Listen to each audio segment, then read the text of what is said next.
പ്രിയപ്പെട്ടവരെ, ഇവിടെ വിശദമായി CS ചന്ദ്രിക ഇത്തരമൊരു കൂട്ടായ്മയുടെ പശ്ചാത്തലം വിവരിച്ചു കഴിഞ്ഞു.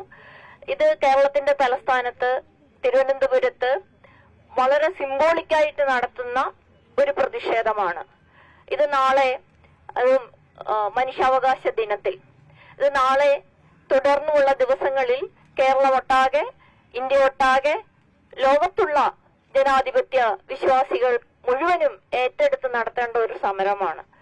നേരത്തെ സൂചിപ്പിച്ചതുപോലെ ഈ 8 വർഷം യഥാർത്ഥത്തിൽ അതിജീവിത കേരളത്തിന് നൽകിയത് വലിയ ജനാധിപത്യ വിശാലമായ വികാസമാണ്.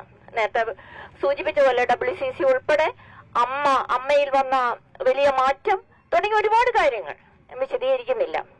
പക്ഷേ കോടതി വിധി വന്ന ആ നിമിഷം ഈ പറയുന്ന ഗൂഢാലോചനക്കാരന്റെ ശരീരഭാഷ മാറുന്നു. ആദ്യമേ തന്നെ മറ്റൊരു വ്യക്തിയെ, പ്രശസ്ത സിനിമാ താരമായ മഞ്ജു വാര്യരെ ചൂണ്ടിക്കൊണ്ടാണ് ആൾ സംസാരിച്ചു തുടങ്ങുന്നത് തന്നെ. തുടർന്ന് സംസാരിച്ചതോ പോലീസ് ഓഫീസറായിട്ടുള്ള ഈ അന്വേഷണ ഉദ്യോഗസ്ഥ, ഇവരെല്ലാം കൂടെ നടത്തിയ ഒരു ഗൂഢാലോചന, നിങ്ങളുമുണ്ട്, മാധ്യമങ്ങളും ആ ഗൂഢാലോചനയിൽ പങ്കുകാരാണ് എന്നാണ് ദിലീപ് ആ സമയം തന്നെ പറഞ്ഞത്. കേരളം ഒരു പാസീവ് സൊസൈറ്റി ഒന്നുമല്ല. മനുഷ്യാവകാശത്തോടൊപ്പം ജനാധിപത്യത്തിനോടൊപ്പം എപ്പോഴും നിലകൊള്ളുന്ന ഒരു സമൂഹമാണ്. പക്ഷെ വളർന്നു വരുന്ന മറ്റൊരു ഹൂളിഗാനിസം ഉണ്ട്. ആ ഹൂളിഗാനിസത്തെ ചെറുക്കുക എന്നുള്ളതാണ് ഇപ്പൊ ഏറ്റവും പ്രധാനപ്പെട്ട കർത്തവ്യം. അതിന് സോഷ്യൽ മീഡിയ വലിയ തോതിൽ ഉപയോഗിക്കപ്പെടുന്നുണ്ട്. ആ സോഷ്യൽ മീഡിയയിൽ പറയുന്ന കാര്യങ്ങൾ, ചെറുതും വലുതുമായിട്ടുള്ള കള്ളങ്ങൾ ഒക്കെ നമ്മൾ വിശ്വസിച്ചു പോവുകയും പലതിനെ നോർമലൈസ് ചെയ്യുകയും ചെയ്യുന്നു. അതാണ് പ്രധാനപ്പെട്ട പ്രശ്നം. അതാണ് ഇത് സാധാരണമാണ് എന്ന്. അതിജീവിതയ്ക്കൊപ്പം, ഈ അതിജീവിതയ്ക്കൊപ്പം നിൽക്കുക എന്നുള്ള പ്രധാനപ്പെട്ട കർത്തവ്യം ഏറ്റെടുക്കുന്നതിനോടൊപ്പം തുടർന്നുള്ള രാഹുൽ മാങ്കൂട്ടത്തിന്റെ കാര്യം കൂടെ പരാമർശിക്കുകയുണ്ടായി.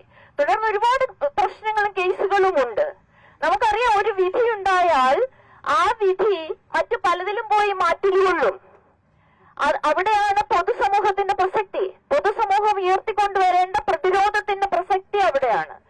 അത് തീർച്ചയായും ഞങ്ങൾക്ക് വളരെ സന്തോഷമുണ്ട്. ഇവിടെ വലിയ ഒരു ക്ഷണമോ ഒന്നുമില്ലാതെ തന്നെ ഇത്രയും മാധ്യമപ്രവർത്തകരും പൊതുസമൂഹത്തിന്റെ പ്രതിനിധികളും ഇവിടെ വന്നുകൂടിയിട്ടുണ്ട്.